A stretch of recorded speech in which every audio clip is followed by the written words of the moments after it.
ఏమండోయ్ విన్నారా? ఇవి మా ఏరియాలో పెట్టిన కొన్ని వినాయకుళ్ళండి. నేను మొన్న తిరగడానికి వెళ్ళినప్పుడు మీ అందరి కోసం వీడియోలు, ఫొటోస్ అయితే చేశాను. అది ఇవాళ నేను మీకోసం అప్లోడ్ చేస్తున్నాను.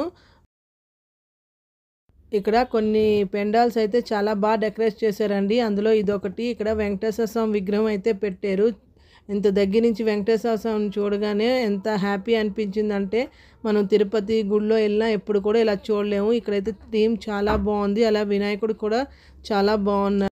మా ఏరియాలోని ఈ ఒక 2, 3 పెండాల్స్లోనే బాగా అయితే డెకరేషన్ చేశారండి. మిగతావన్నీ విగ్రహాలు అయితే పెద్దవి పెట్టారు, కానీ పెండాల్ డెకరేషన్ అయితే ఏమీ ఎక్కువ లేదు. నాకు ఇదొక డెకరేషను, ఇంకోటి కూడా నెక్స్ట్ నేను పెడుతున్నాను. ఆ డెకరేషన్ కూడా చాలా బాగుంది. అక్కడ కూడా వెంకటేశ్వర స్వామి, లక్ష్మి అన్ని ఫోటోలు అయితే పెట్టారు. చూసారా ఎంత బాగా డెకరేషన్ చేశారు. ఇక్కడ వినాయకుడు కూడా బ్లూ కలర్లో వెరైటీగా ఉన్నారండి. ఎక్కడా చూడలేదు ఇలాంటి వినాయకుడిని. ఇదే ఫస్ట్ టైం అయితే చూశాను.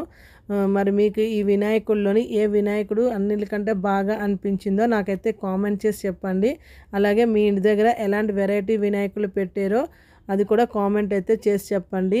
ఈ 2, 3 డెకరేషన్స్ అయితే చాలా బాగున్నాయి. వినాయకులు అయితే చాలా బాగున్నాయండి. మాకైతే చాలా బాగా అనిపించాయి. మేము ఎవ్రీ ఇయర్ ఇలాగే వినాయక చవితులకి బాగా ఈ వినాయకుడు మియాపూర్లో డిఏవి గ్రౌండ్స్లో పెట్టారండి. ఇక్కడ డైలీ హారతీస్ అయితే చాలా బాగా అయ్యాయి. మేము వెళ్ళిన రోజు ఇక్కడ సూర్యహారతి, చంద్రహారతి అని చాలా వెరైటీ హారతీలు అయితే అయ్యాయి. నేను ఎప్పుడు చూడలేదు, ఇదే ఫస్ట్ టైం అయితే చూశాను. అలాగే ఇక్కడ డైలీ వెరైటీ ప్రోగ్రామ్స్ కూడా పెట్టివారు. అందులో వాళ్ళు బుర్రకథ కూడా పెట్టారు. నేను మీకోసం ఆ బుర్రకథ కూడా వీడియో పెడుతున్నాను, చూసి మీరైతే ఎంజాయ్ చేయండి.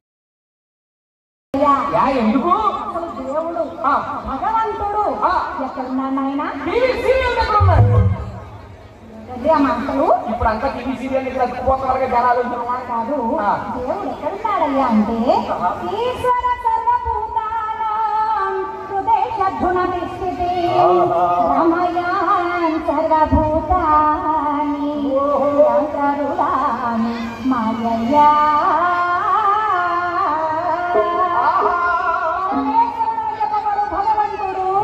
సర్వభూతాలలో కూడా ఇమిడి ఉన్నాడు.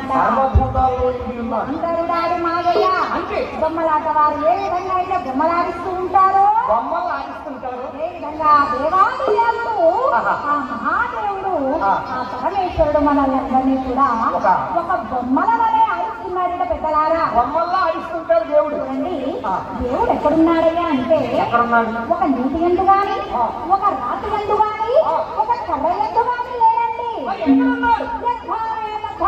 అంటే మన భావం, మన మనస్సు ఎక్కడైతే ఉంటుందో భగవంతుడు అక్కడే ఉన్నాడు. చూడండి, మన రోడ్డు మీద తొక్కేది రాయే, భూమిలో తొక్కేది రాయే. ఏమిటంటే వ్యత్యాసం అంటే అనాథగా పడిపోయింది కాబట్టి తొక్కుకుంటూ వెళ్ళిపోతున్నాము. ఆలయాన్ని భగవంతుడు ఉన్నాడు అని మనం సూచన కనుక సేవించి, ఆరాధించి, భక్షించి పూజించగలుగుతున్నాము.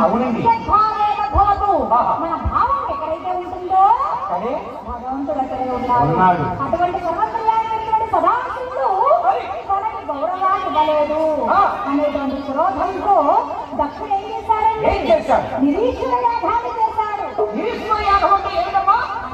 పరమేశ్వరుడు లేకుండా ఒక యజ్ఞాన్ని తలపెట్టాడు దక్షుడు. అటువంటి దక్ష యజ్ఞానికి పిలవనటువంటి పేరంటానికి వెళ్ళింది పాపం సతీదేవి. పరమేశ్వరుడు యొక్క సతీ ఆ దక్షుడు యొక్క పెద్ద కుమార్తె అయినటువంటి సతీదేవి ఎప్పుడైతే పుట్టింటికి పిలవనటువంటి పేరంటానికి వెళ్ళిందో అక్కడ తన భర్తకు కలిగినటువంటి ఘోర అవమానాన్ని తట్టుకోలేకపోయింది. ఈ బుర్రకథలు అయిన దగ్గర మేము చాలాసేపు కూర్చున్నామండి. మా పిల్లలు ఫస్ట్ టైం బుర్రకథలు చూశారు. వాళ్ళైతే చాలా ఎంజాయ్ చేశారు. తర్వాత పక్క పెండాలకి వెళ్తే అక్కడ ఈ ప్రోగ్రామ్స్ అవుతున్నాయి, అక్కడ కూడా కొంతసేపు కూర్చొని చూసి ఇంటికైతే వచ్చేసామండి. మీరు కూడా ఈ బుర్రకథ నేను పెట్టాను కదా, మీ పిల్లలందరికీ చూపించండి, వాళ్ళకి అవన్నీ తెలుస్తాయి. అలాగే మీరు నా వీడియోస్ ఏ ఊరు నుంచి చూస్తున్నారో అది కూడా కామెంట్ చేయండి. అలాగే నా వీడియోస్ని లైక్ చేసి, షేర్ చేసి, సబ్స్క్రైబ్ కూడా చేస్తారు.